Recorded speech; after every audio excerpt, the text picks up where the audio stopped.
Hello दोस्तों, welcome back to my YouTube channel Papiya Roy. तो दोस्तों, आप सब कैसे हैं? मैं उम्मीद करती हूँ कि आप सब बहुत बहुत अच्छे होंगे। तो दोस्तों, हम अपने इस यूट्यूब चैनल पे वेदांत बोध कथाओं की सीरीज़ कर रहे थे।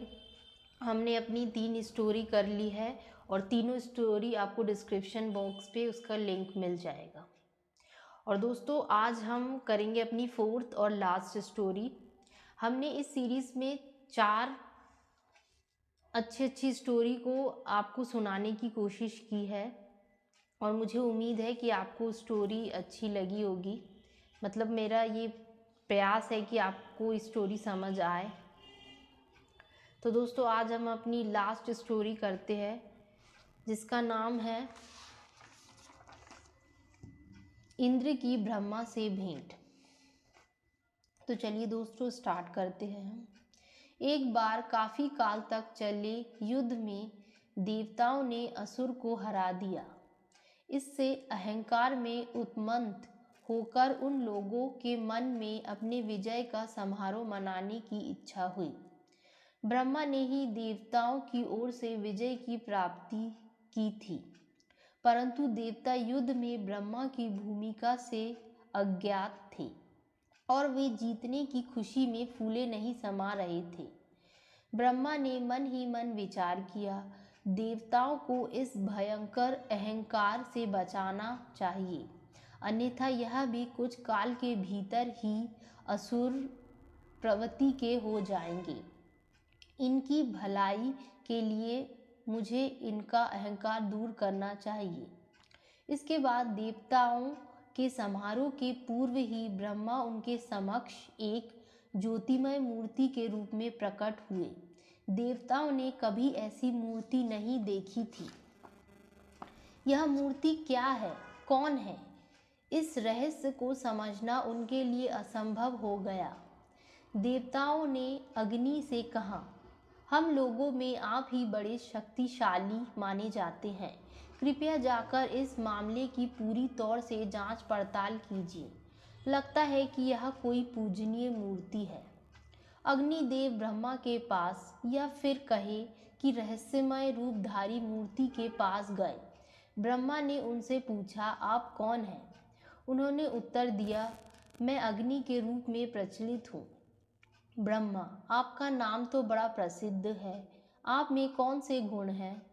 अग्नि, मैं इस दुनिया के प्रत्येक वस्तु को जलाकर खाक कर सकता हूँ। ब्रह्मा ने उनके सामने एक तिनका रख दिया और उनसे जलाने को कहा।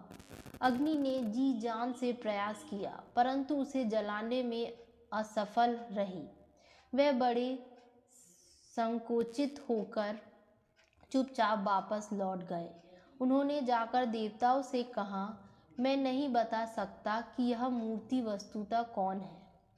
इसके बाद देवताओं ने वायु को उसी उद्देश्य से उसी ज्योतिमय मूर्ति के पास भेजा। ब्रह्मा ने पूछा, आप कौन हैं? आप में क्या शक्तियां हैं? उत्तर मिला, मुझे लोग वायु के नाम से जानते हैं, मैं दुनिया की हर चीज को उड़ा सकता हूँ। ब्रह्मा उसके सामने एक तिनका रख दिए और उनसे उड़ाने को कहा। वायु देवता अप्राण चेष्टा करके भी उसे उड़ाने में असमर्थ रहे। उन्होंने भी लौटकर देवताओं को बताया कि वे इस विचित्र प्राणी का परिचय नहीं पा सके। अब देवताओं ने अपने नेता इंद्र से अनुरोध किया कि वे जाकर उस अपरिचित रहस्यमय मूर्ति से मिलकर जानकारी प्राप्त करें। इंद्र के वहां पहुंचते ही वह मूर्ति गायब हो गई, पर अग्नि तथा वायु के समान इंद्र वापस नहीं लौटे। इंद्र वहीं खड़े खड़े मन ही मन इस अद्भुत घटना के बारे में विचार करते रहे। तब पर ब्रह्मा ही हिमालय की सुंदरी कन्या उमा के रूप में प्रकट हुए। इंद्र ने उमा से पूछा, बताइए वह मूर्ति कौन थी जो हमारे समक्ष प्रकट होकर फिर गायब हो गई? उमा बोली, वह ब्रह्मा थे। असुरों को वस्तुतः ब्रह्मा ने ही पराजित किया था। तुम लोग तो उसमें यंत्र मात्र थे। परंतु तुम लोग अपनी विजय पर गर्वित हो गए थे। इंद्र का गर्व दूर हुआ। वह भलीभांति समझ गए कि देवताओं के सभी कार्य के पीछे ब्रह्मा की ही शक्ति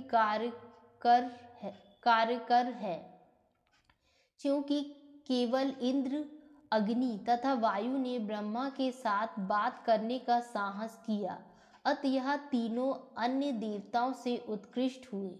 परंतु ज्ञान क्योंकि इंद्र को ही दिया गया, अतः वह सभी देवताओं में से प्रमुख हुए। तो दोस्तों, इससे स्टोरी का एंड हो जाता है और आखिरी में इस विश्व ब्रह्मांड में एकमात्र ब्रह्मा ही समस्त प्राणियों को प्रेरित तथा क्रियाशील करते हैं, परंतु अहंकार के कारण ही हम इस सत्य का बोध नहीं होता। श्री रामकृष्ण कहा करते थे, मनुष्य का अहंकार दूर हो जाने पर उनके सारे कष्ट समाप्त हो जाते हैं। तो दोस्तों, ये स्टोरी एक अहंकार की थी। तो मुझे उम्मीद है कि आपको ये स्टोरी समझ में आई होगी। और ये हम सबको पता है दोस्तों कि जब हम अहंकार में होते हैं तब हमारी बुद्धि नष्ट हो जाती है और हमें कुछ समझ में नहीं आता है। इसलिए दोस्तों, हमें जितना हो सके और जितनी भी हम ऊपर पहुंच जाए, जितनी भी हम सफलताएं चख ले, हमको अपने अहंकार को दूर रखना है, क्योंकि जब भी हम अहंकार हमारे सिर चढ़ के बोलता है तब हमारी बुद्धि नष्ट हो जाती है। तो मुझे दोस्तों उम्मीद है कि आपको ये स्टोरी समझ में आई होगी। तो thank you very much for listening my story. Thank you.